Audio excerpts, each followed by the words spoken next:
그럼 해결 방안에 대한 논의가 이제 시작이 되어야 될 건데요. 아쉽게도 아직 기재부가 충분하게 이 부분에 대해서 검토를 시작하고 있진 못하십니다. 근데 반대로 보면 기재부가 늦었다고 말씀드리는 게 아니라 기재부가 평가하시려고 그러면 업권의 이제 영향 분석이나 아니면 이제 세수 예측이 나와야 되는데 지금까지 그 예측을 만드는 과정이 계속 있었고요. 그러다 보니까 이제 검토하실 수 있는 이제 아주 초기 단계가 지금 이제 완성이 됐다고 보이고요.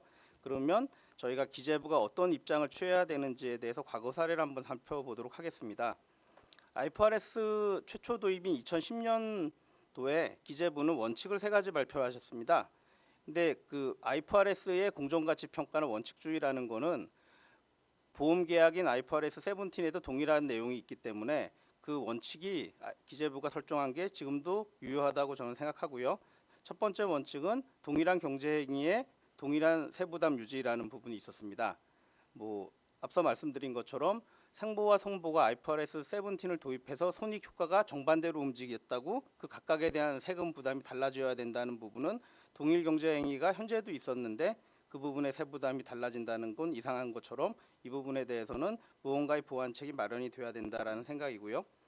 그럼 세무 조정이 부담의 최소화라는 부분은 결국 평가입니다. 평가라는 부분은 시간이 지나가면 해결될 문제인데 이거를 조정을 통해서 납세 비용이 너무 크게 발생하거나 아니면 세무 조정하다가 오류가 발생해서 오히려 이것이 세무 리스크가 증가되는 것보다는 어느 정도 손익이 세금 내는 게 전체 기간 동안 똑같다면 세무 조정을 최소화하는 방법이 맞지 않느냐라는 원칙을 이미 기재부가 천명한 적이 있으셨고요.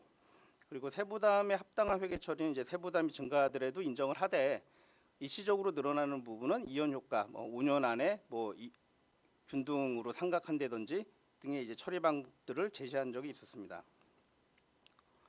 그래서 세법 개정 방안으로 생각해 볼 수 있는 것은 지금 기업 갭과 셉이 일치되는 상태에서 그럼 이제 탭이라고 저희가 부르는 텍스 관련된 회계 처리를 텍스 관련된 세무 처리를 어떤 식으로 가느냐라는 부분이고요.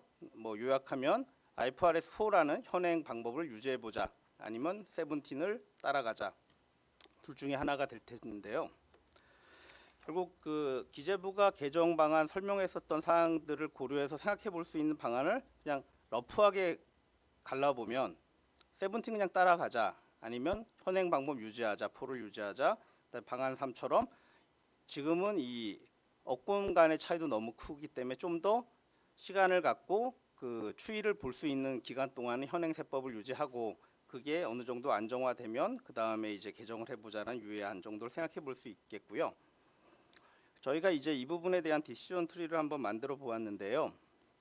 디시전 트리 중에 제일 출발점은 출발하는 세무조정 출발 재무제표를 뭘로 할까입니다. IFRS 4를 할까 17을 할까라는 부분이 첫 번째 디시전이라면 이미 업권도 그렇고 IFRS 4라는 재무제표를 세무를 위해 유지한다는 거는 뭐 당장은 지금 듀얼로 갈 수도 있지만 10년, 20년 계속 세무를 위해서 4라는 없어진 회계 처리를 유지한다는 건 불가능할 겁니다. 그래서 실제로 받아들일 수 있는 방법은 안 되고요. 그럼 IFRS 17을 도입했을 때 17의 손익을 그대로 인정하자. 현행은 지금 감독과 회계의 부채를 거의 인정해주는 세무 원칙이 있는 방법인데 이걸 그대로 이제 원칙적으로 따라가자라고 하면 초기에 크게 발생하는 잉여금의 누적 효과를 어떻게 처리할까라는 쪽으로 접근하게 될 거고요. 그렇지만 저희 세무는 권리의무 확정주의고 공정가치 평가를 그대로 세무상 납세로 연결하는 거는 저희 원칙에 맞지 않기 때문에 조정을 하자라고 되면 조정 효과를 맥스로 가는 방법은 저희가 이제 보험계약 관련된 부분의 세법 개정, 그러니까 회계가 바뀐 거니까 보험계약에 어떤 원가 개념을 갖고 있는 감독회계의 내용이 있다면 그 부분을 준용해 보자가 이제 극대화 방안이라고 얘기되어 있는 이제 그 뒤에서 설명드릴 방법이고요. 그 다음에 최소화 방안이라는 거는 그럼 IFRS 17은 기본 따라가지만 특정적으로 너무 크게 차이나는 효과들, 뭐 신계약비라든지 앞서 말씀드렸던 것처럼 약관 대출이라든지 구상채권이라든지 이런 건별로 그럼 세법을 좀 바꿔보자라는 방법이 이제 최소화 방안이 될 것입니다. 이 방안별로 이제 설명을 드리는 거를 제가 개정 방안에 대한 어떤 해당 조문들도 이 다음 장별로 각각 설명을 놓고 있는데 오늘 시간 관계상 그 부분은 그냥 참고해 보시고요. 큰 취지는 이제 IFRS 17을 유지한다라는 부분은 앞서 말씀드렸던 가장 원칙과 대원칙에 해당되는 저희가 이 납세 협력 비용을 고려했을 때 4를 유지할 수 없다라는 거에서 17은 가야 될 수밖에 없고요. 그럼 17이란 그 재무제표를 기준 재무제표를 했을 때는 세법상 어떻게 세법을 바꿔야 이거를 이제 저희가 도입할 수 있느냐라고 고민을 해봤을 때 가장 쉬운 방법은 그냥 회계상 손익을 세무에서 그냥 다 받아들이겠다. 근데 저희가 뭐 아시다시피 평가에 대한 관이 따로 있고 그 수익의 인식이 따로따로 다 있는데 이런 식으로 어떤 업종 하나에 대해서 손익을 그냥 받아들이는 세법 개정이 과연 가능할까라고 보면 좀 의심스럽고요. 그러면 이제 그렇지 않은 방안이 이제 비안입니다. 건별로 조정하는 안인데 건별로 조정하는 안은 보험 회계가 너무 복잡하게 새롭게 바뀌었기 때문에 저희가 건별로 처리했을 때 모든 보험 회계 변경 사항을 다 담을 수 있느냐라는 거에서 아마 그 안정성이 또 위험할 수 있는 상태가 될 거라 생각합니다. 그래서 저희가 이제 생각하고 있는 생각해 본 것 중에 굉장히 좀 이제 기존 방법을 유지할 수 있는 방안에 해약 환급식 보험료 적립금 기준 방안이 있습니다. 이 부분은 제가 앞부분에서 말씀드린 것처럼 감독 회계에서 저희가 시가로 평가되는 책임준비금 인정했음에도 저희가 감독의 어떤 다른 목적으로 해약 환급식 보험료 적립금을 존치시키는 개정 방안이 지금 들어가 있습니다. 그럼 이 그 해약 환급식 보험료 적립금이란 결국은 그 저희 해약 환급금 과거 현행에도 있는 그 컨셉에서 미상각 신계약비를 이제 공제한 금액이기 때문에 지금 현재의 보험 부채의 어떤 중요 부분과 이연 신계약비의 주요 부분이 활용되는 어떤 컨셉이고 이 부분을 저희가 세무상 준비금 송금산입액이라고 해서 조정을 하면 마치 유가증권에서 취득 원가와 장부상 평가가액의 차이를 조정하는 방법으로 저희가 유보 관리하는 거와 동일하게 세무상 간편하게 세븐틴 재무제표에서 원가법으로 활용할 수 있는 방법이 아닐까라고 생각해 보았습니다. 구체적인 개정 문안 저희가 생각해 봤던 부분은 이제 밑에다가 표시를 했습니다. 그리고 4에 대한 부분은 뭐 앞서 말씀드린 것처럼 뭐 취지는 충분히 뭐 동일 실체에 동일한 납세 부담이라는 부분이지만 현실적으로는 좀 적용이 어려운 부분이 있고요.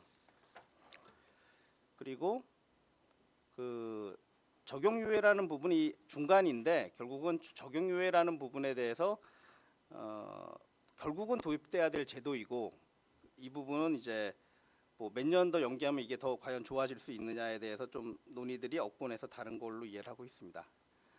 그리고 제일 어려운 부분이 교육세인 것 같습니다. 교육세는 지금도 좀 보험에 관련된 교육세는 복잡합니다. 계산하는 방법이 뭐 좀 이제 그림으로 넣어 드렸는데요. 그러니까 보험료 받은 걸 수익으로 보고 준비금 설정한 거를 비용으로 봐서 네팅한 금액을 뭐 러프하게 보면 교육세 과표로 하고 있었는데요.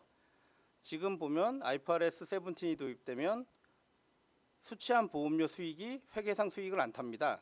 그다음에 준비금은 비용을 타고 회계상 비용을 타고 들어와서 준비금이 설정되지 않습니다. 그럼 결국은 이 수익주의 과세라는 교육세에서 현재 이 계산 로직에 사용됐던 포뮬라가 전부 다 이제 사용 불가능한 상태가 돼 버렸고요. 그럼 이 부분에 대해서 그러면 법인세와 다른 방법으로 계산 로직을 만들 수 있느냐라는 부분은 굉장히 의문입니다. 왜냐하면 교육세라는 건 목적세이기도 하지만 이 부분을 별도로 관리할 만큼 그 어떤 세무의 원칙을 갖고 있는 세목은 또 아니기 때문에 법인세계를 최대한 준용할 수밖에 없고 준용했을 때 납세 비용이 어떻게 문제가 되느냐라고 보면 아무래도 법인세는 그 수익과 비용이 네팅된 후의 숫자라고 볼 수 있기 때문에 좀 이제 접근 방법이 이 교육세랑 다른데요. 저희가 이제 현행 개정된 현행 법인세법에서는 저희가 비용 관련된 부분, 신계약비나 사업비나 이런 부분들이 별도로 보이기 때문에 교육세 계산할 땐 뺄 수 있었습니다. 근데 지금은 세븐틴이 도입되면 신계약비나 사업비 요 관련된 부분들이 전부 다 현금 흐름에 녹여서 네팅된 그 보험 부채가 계상이 되고요. 그럼 그 부채 안에 섞여져 있는 비용을 세무상 인정해 버리면 현행 교육세법상 납부해야 될 세금은 굉장히 줄어들게 될 겁니다. 그럼 이제 그게 조세 정책상 받아들일 수 있으신 방법인지에 대한 의문이 있고, 이 부분에 대한 대응 방안을 업공과 저희 입법하는 저희 기재부 쪽에서 논의가 충분히 되어야 될 것 같습니다. 그래서 이제 결론을 말씀을 드리면요, 앞서 말씀드린 것처럼 보험 회계도 23년에 바뀌고 이걸로 인해서 23년에 무조건 세법이 바뀌어야 됩니다. 실행돼야 됩니다. 그러면 내년 안에 입법 활동이 마무리돼야 되는데 아직까지 이거에 대한 논의가 없었다라는 부분이 저희 발제의 가장 키고요. 그래서 이 부분에 대해서 학계와 그다음에 이제 자문하는 저희 같은 기관들, 그다음에 이제 업권이 이제 입법하는 이제 정부기관들과 같이 적극적인 논의를 해서 결론을 빨리 도출할 수 있기를 희망해 봅니다. 감사합니다.